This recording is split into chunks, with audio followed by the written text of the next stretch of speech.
सुंदरनगर की उप तहसील डेहर को स्वास्थ्य विभाग की 108 एम्बुलेंस की सौगात दी गई है। इस एम्बुलेंस के मिलने से क्षेत्रवासियों में खुशी का माहौल है।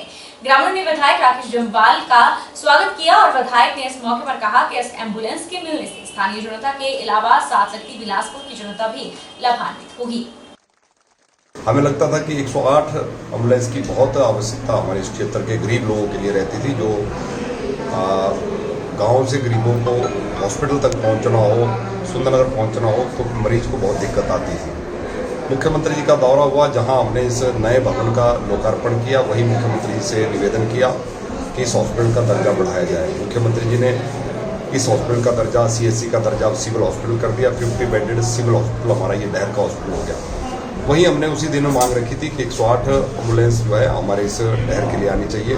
मुख्यमंत्री जी ने घोषणा कर दी थी और आज मुझे बताते हुए खुशी हो रही है कि हमारे इस सिविल हॉस्पिटल डेहर के लिए 108 एम्बुलेंस मिल गई है, जिसके लिए हम हिमाचल प्रदेश के मुख्यमंत्री जयराम ठाकुर जी, स्वास्थ्य मंत्री राजीव सैजल जी का भी धन्यवाद करना चाहते हैं। वन युवा सेवाएं एवं खेल मंत्री राकेश पठानिया भलून पंचायत में लोगों से रूबरू हुए। इस दौरान उन्होंने क्षेत्र में चल रहे विकास कार्यों की समीक्षा की और जन समस्याओं का निपटारा किया। राकेश पठानिया ने कहा कि मुख्यमंत्री जयराम ठाकुर के कुशल नेतृत्व में समूचे प्रदेश में एक समान और संतुलित विकास किया जा रहा है। उन्होंने कहा कि प्रदेश सरकार द्वारा हर वर्ग के हितों और क्षेत्र की प्राथमिकताओं को ध्यान में रखकर योजनाएं तैयार कर जनता को समर्पित की जा रही है। आज ये कम से कम 3.5 करोड़ रुपए का काम IPS का आपके पंचायत में किया है। पाइपें बदली है, टैंक बनाया, जितना काम हुआ है। आज आपके फोन हमें पाने के लिए क्यों नहीं आ रहे? ये तो पिछले साल से फोन बंद ही नहीं होता। कितना फर्क पड़ा पहले से लेके अब तक। अभी भी समस्या है पर उनका समाधान हो जाएगा। पर मैं बधाई देना चाहूंगा विभाग के सारे अधिकारियों को, जिस तरीके से काम यहाँ पे हुआ है, जिस तरीके से आपकी समस्या का समाधान किया गया। जो बिजली को लेकर समस्या है, ये सारी एक्शन साहब यहाँ बैठे हैं। और जो रास्ते आपने बताए 4-5, सबके लिए मैं सीमेंट आपका बुक कराया है। जो नहीं हुआ बुक, उसके लिए भी हम आपको 100 बोरी तुरंत इस हफ्ते भेजेंगे, ताकि 5 रास्तों का काम का निर्माण आप बोली जल्दी शुरू करें और उसको अगले 15-20 दिन में, महीने में खत्म करके हमें दिखाएं, ताकि हम अगला टूर यहाँ पे लगा दें। बहुत काम किया है, बहुत ज्यादा काम किया, उस काम की कमी नहीं आएगी। एक जी सड़क बनी है ना पक्की, ये भी मैं बनाई, पुल भी मैं बनाया। जितना काम हुआ बलून के अंदर सारा का सारा मेरे हाथ से हुआ। नूरपुर विधानसभा में पूर्व भाजपा संगठनात्मक जिला महामंत्री रणवीर सिंह निक्का ने 22 मई को परिवर्तन रैली के आयोजन को लेकर तैयारियां जोरों शोरों से शुरू कर दी गई है, जिसमें नूरपुर विधानसभा की सभी पंचायतों से अपने कार्यकर्ताओं से इस रैली को सफल बनाने के लिए बढ़ चढ़कर सहयोग करने का आग्रह कर रहे हैं। समाजसेवी और पूर्व भाजपा संगठनात्मक जिला महामंत्री रणवीर सिंह निक्का ने कहा कि नूरपुर विधानसभा के हर बूथ से कार्यकर्ताओं की बैठक चली हुई है, जिसमें सभी कार्यकर्ताओं ने एक प्रण किया है कि 22 मई को गंगत चौक जसूर में हजारों की संख्या में इकट्ठे होकर परिवारवाद भ्रष्टाचार के खिलाफ हिमाचल को अपना जनादेश देने जा रहे हैं। इस परिवर्तन रैली का नाम दिया गया है। इस रैली से लोग तय करेंगे कि नूरपुर का अगला विधायक कौन होगा। निक्का ने कहा कि नूरपुर विधानसभा में मेरे सभी कार्यकर्ताओं, महिलाओं और समाजसेवी संगठनों से आग्रह है कि वह इस परिवर्तन रैली में शामिल होने के लिए पहुंचे, ताकि जो नूरपुर में बारी बारी की राजनीति का सिलसिला चला हुआ है उसे खत्म किया जाए। हमारे पूरे विधानसभा क्षेत्र के हर बूथ से कार्यकर्ताओं का सम्मेलन जहां पर हो रहा है, जिन्होंने एक प्रण लिया है 22 तारीख को 11 बजे जो गंगा चौक है, वहां पर 10 से 12 हजार जो हमारे कार्यकर्ता है वहां पर जुटेंगे। और कार्यकर्ताओं ने हुंकार भरी है, जहां पर जो परिवारवाद के खिलाफ, भ्रष्टाचार के खिलाफ अपना जनादेश पूरे हिमाचल प्रदेश को देने जा रहे हैं। उसी के लिए कार्यक्रम की योजना और तैयारी हो रही है। क्या इस रैली को हम आपका शक्ति प्रदर्शन माने? क्या नूरपुर के लोग उसी दिन तय करेंगे कि नूरपुर का अगला विधायक कौन होगा, किसको उन्होंने जिताना है, वही दिशा उस दिन तय होगी। किन्नौर जिला के भावा नगर थाना के अंतर्गत एक 13 वर्षीय स्कूली छात्रा की हत्या का सनसनीखेज मामला सामने आया है। आरोपी युवक छात्रा की हत्या कर उसे बेड बॉक्स में छुपाकर वहां से फरार हो गया था। मृतका के दोनों हाथ पीछे को बांधे थे और मुंह में कपड़ा ठूसा गया था। आरोपी को पुलिस ने 24 घंटे के भीतर ही दिल्ली से गिरफ्तार किया है। किन्नौर जिला के भावानगर के निकट लुतुक्सा में रह रही नेपाली मूल की महिला ने शनिवार को भावानगर में शिकायत दर्ज करवाई थी कि उसकी नाबालिग बेटी को उसी का पड़ोसी मनोज राही पुत्र गोविंद राही निवासी देवरोली सिक्किम भगाकर ले गया है। पुलिस ने त्वरित कार्रवाई करते हुए गुमशुदा की तलाश शुरू कर दी और आरोपी के खिलाफ केस दर्ज किया। शनिवार देर रात को आरोपी का मकान मालिक उसके कमरे में अपने कुछ साथियों के साथ गया और उन्होंने बेड बॉक्स खोला तो उसमें नाबालिगा मृत पड़ी थी। मृतका की दोनों हाथ पीछे बंधे थे और मुंह में कपड़ा ठूसा हुआ था, जिससे आस पड़ोस में उसकी आवाज तक सुनाई नहीं दी। जिस पर DSP Bhavnagar Raju police team सहित मौके पर पहुंचे और शव को कब्जे में लेकर सीएचसी भावानगर गए। आरोपी अपने साथ मृतका के भाई का मोबाइल फोन लेकर फरार हुआ था। पुलिस तहकीकात में मोबाइल फोन की लोकेशन दिल्ली आ रही थी, जिस पर भावानगर से एक पुलिस टीम दिल्ली रवाना हुई। दिल्ली पुलिस को इस मामले से अवगत कराया गया। बहरहाल भावानगर पुलिस ने दिल्ली पुलिस के सहयोग से 24 घंटे के भीतर आरोपी को गिरफ्तार करने में सफलता हासिल की है। डीएसपी राजू ने मामले की पुष्टि करते हुए कहा कि आरोपी के खिलाफ धारा 302 और 201 के तहत मामला दर्ज कर लिया गया है। शव का पोस्टमार्टम आईजीएमसी शिमला में करवाकर परिजनों के हवाले कर दिया गया है। आरोपी को कोर्ट में पेश करने के लिए ले जाया गया है। जब मकान मालिक को पता लगा कि जो मनोज कुमार नाम का ये सिक्किम का आदमी इसका किराएदार भाग गया है, कमरे पे ताला लगा गया है, तो उसने रात को कमरे का ताला खोला। उसमें अंदर सामान 2 बेड लगे हैं, अलग अलग कमरों में एक एक बेड लगा है। तो उसने वो ताला तोड़ा और उसमें बैठ के अपने 1-2 मित्र के साथ वहाँ पे जो है पार्टी करी।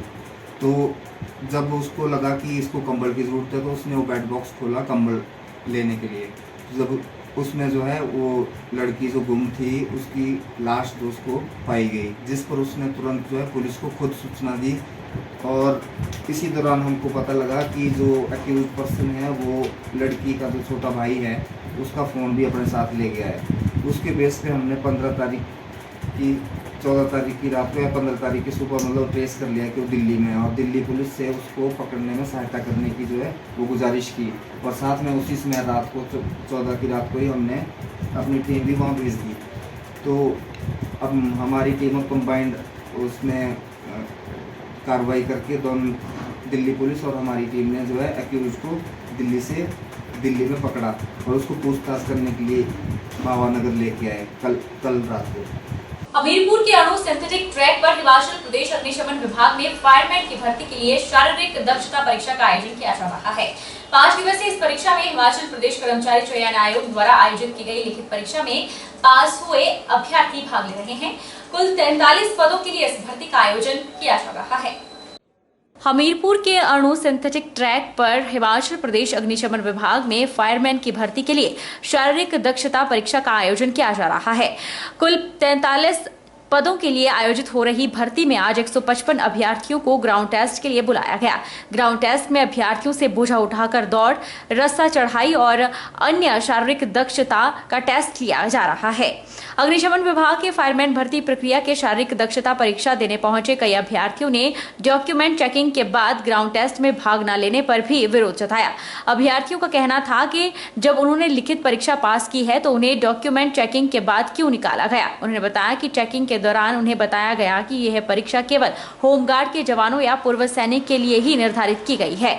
उन्होंने आपत्ति दर्ज करवाते हुए कहा कि अब लिखित परीक्षा होने के बाद उनके साथ गलत किया जा रहा है। उन्होंने सरकार से मांग करते हुए कहा कि सरकार को फायर कोर्स पास कर चुके बेरोजगार युवाओं को भी इन परीक्षाओं में भाग लेने का मौका देना चाहिए। सर मैं यहाँ आज अनु कॉलेज में है जो वो 916 फायरमैन का एग्जाम देने आया हूँ और यहाँ पे जब हम अपने डॉक्यूमेंटेशन के लिए गए तो यहाँ पे हमें जो डिसक्वालीफाइड कर दिया गया, जिससे पहले हमने रिटर्न भी क्वालिफाई किया है और हमें HPSSC के द्वारा ही यहाँ बुलाया गया है। और हम आगे अब हम कहाँ जाएं, हमारा क्या भविष्य है, इसके लिए हम जानना चाहते हैं और HP सेक्रेटरी से हम चाहेंगे कि हमारे लिए कुछ न कुछ प्रावधान किया जाए। क्या हिमाचल का युवा क्या फायरमैन में भर्ती होने लायक नहीं है? क्या इसके लिए स्पेशल होमगार्ड या स्पेशल एक्स सर्विसमैन के लिए ये भर्ती थी तो इसको पहले मैंडेटरी करना चाहिए था। आपके यहाँ जो फायर डिपार्टमेंट के लोगों से बात हुई, क्या बोलना है इनका? हाँ जी, इनका कहना है कि जो HPSSC का जो है वो ही इससे डील करेंगे। वहीं शारीरिक दक्षता परीक्षा में कई अभ्यर्थियों के भाग न लेने के प्रश्न पर हमीरपुर अग्निशमन प्रभारी सुरेंद्र चौधरी ने बताया कि यह परीक्षा केवल पूर्व सैनिकों या फिर होमगार्ड में कार्यरत जवानों के लिए निर्धारित की गई थी, जिसकी सूचना लिखित परीक्षा की नोटिफिकेशन में भी दी गई थी। उन्होंने कहा कि इस मुद्दे पर केवल हिमाचल प्रदेश कर्मचारी चयन आयोग के अधिकारी ही बता सकते हैं कि क्यों अन्य युवाओं ने लिखित परीक्षा में भाग लिया। क्योंकि इसमें मेन है कि जो मेन क्वालिफिकेशन है जी वो होमगार्ड का मेंबर होना चाहिए और उसने एलिमेंट्री कोर्स किया होना चाहिए फायर का, और या मिलिट्री का जो एक्स सर्विसमैन होगा वो उसका जो है मेन है। ये मेन डॉक्यूमेंट सर उसमें है, तो फिर उसके बाद दिया जा रहा है। उनका ये कहना है कि जो हमने आवेदन क्यों स्वीकार किया है, मेन तो उनका ये रोष इसमें है चीज। ये तो अब इसके बारे में तो मैंने बहुत ज़्यादा कुछ बोल पाऊंगा क्योंकि ये तो कमीशन की सीटें हैं, तो ये तो जो सेक्शन बोर्ड वाले कमीशन वाले ने किया जैसे। ग्राम पंचायत बसौंधन के अंतर्गत 2 अलग अलग स्कूलों में अध्यापकों के रिक्त पदों को भरने की मांग को लेकर ग्रामीणों ने आवाज बुलंद कर दी है। ग्रामीणों ने मंगलवार को उपायुक्त डीसी राणा को ज्ञापन सौंपा। राजकीय केंद्रीय प्राथमिक पाठशाला भोई में सितंबर 2021 से केवल एक ही अध्यापक कार्यरत है। स्कूल में 50 से अधिक विद्यार्थी शिक्षा ग्रहण कर रहे हैं, लेकिन उन्हें काफी दिक्कतें पेश आ रही है।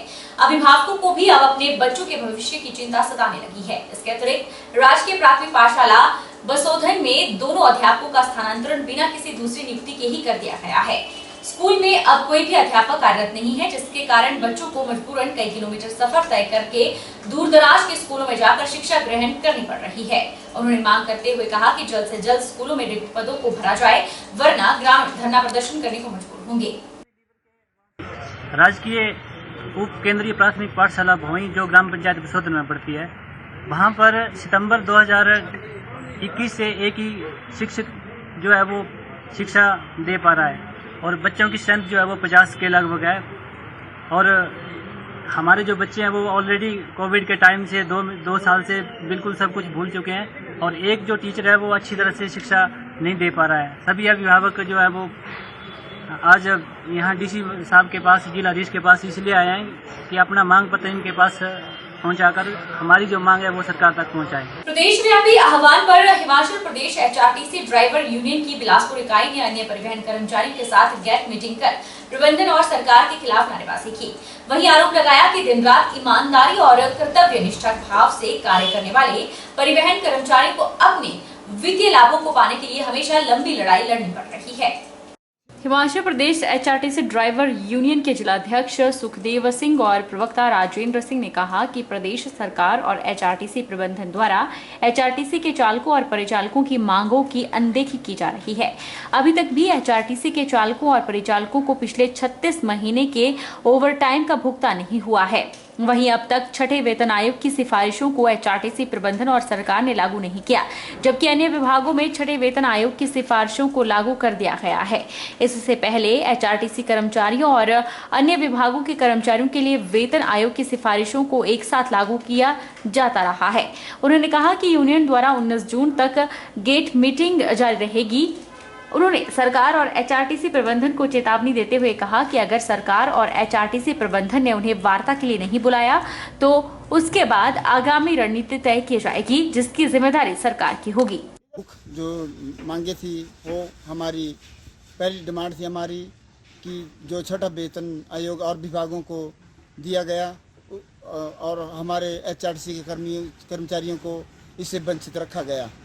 और दूसरी डिमांड हमारी थी कि जो हमारा 36 महीने का नाइट ओवर टाइम है उसको एक मुक्त दिया जाए। और तीसरी डिमांड थी हमारी जो हमारा डीए का एरियल था पेंडिंग पड़ा हुआ है उसको भी हमारे को दिया जाए। रुकेंगे एक छोटे से ब्रेक के लिए। ब्रेक के उस पार फौरन लौटेंगे, आप बने रहिए हमारे साथ।